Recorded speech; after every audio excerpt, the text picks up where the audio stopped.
আসসালামু আলাইকুম everyone, welcome back to Asha's রান্না রেসিপি। আজকে করব রাঁধুনি রেডি মিক্স দিয়ে কাস্টার্ড। একটি ভ্যানিলা ফ্লেভারের কাস্টার্ড প্যাকেট নিয়ে নিচ্ছি। আমি যে পরিমাণে কাস্টার্ড বানাবো এজন্য 2.5 চামচ পরিমাণ কাস্টার্ড পাউডার নিয়ে নিচ্ছি, তবে আপনি আপনার ইচ্ছে মতো নিতে পারেন।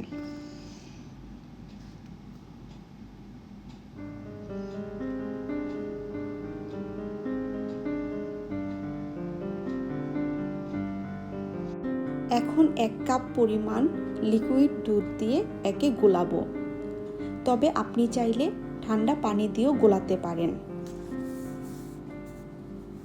দুধ দেওয়ার পর ভালো করে মিশিয়ে নিতে হবে।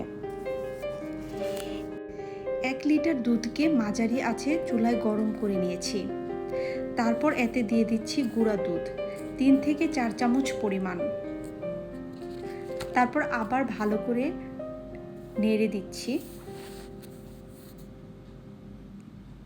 খেয়াল রাখতে হবে পাউডার দুধ যেন লিকুইড দুধের সাথে ভালো করে মিশে যায় আর নিচে যেন লেগে না যায়।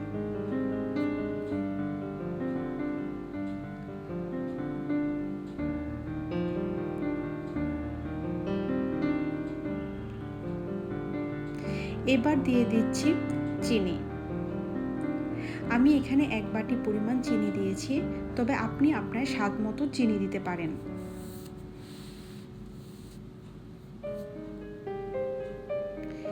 এবার একে ভালো করে নেড়ে আরও কিছুক্ষণ জাল করব। চুলার আঁচ মাঝারি থাকবে।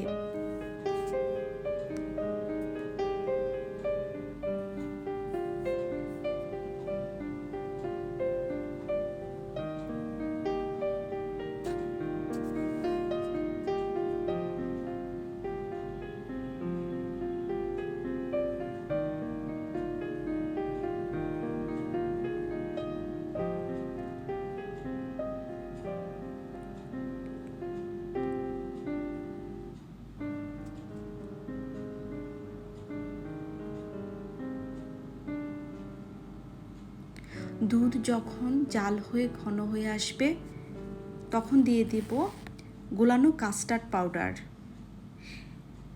অল্প অল্প করে দিতে হবে। এ পর্যায়ে আমি চুলাটাকে অফ করে নিয়েছি।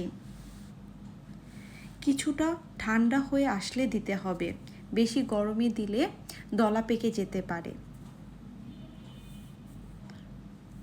আর সাথে সাথে নাড়তে হবে, ভালো করে নাড়তে হবে যাতে নিচে লেগে না যায়। কিছুক্ষণ জাল করলেই মিশ্রণটি ঘন হয়ে আসবে।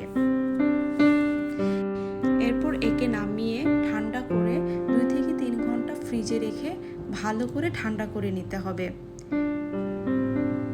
যখন এরকম ঘন হয়ে আসবে তখন একটি বাটিতে নিয়ে ফল দিয়ে দিব। পরিবেশনের আগে ফলগুলো কাটলে ভালো হয়, এতে ফলগুলো কালো হয়ে যাবে না। এখন দিয়ে দিচ্ছি একটি আপেল,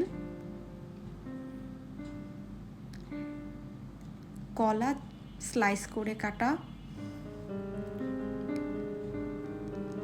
আর কিছু আঙ্গুর, খোসা ছাড়ানো একটি আনার,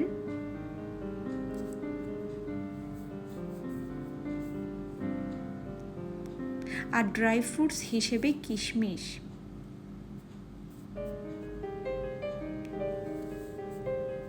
দুই রকমের বাদাম কুচি।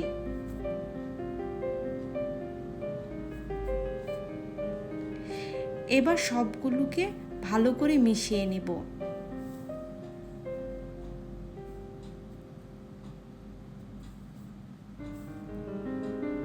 আমার মেশানো শেষ।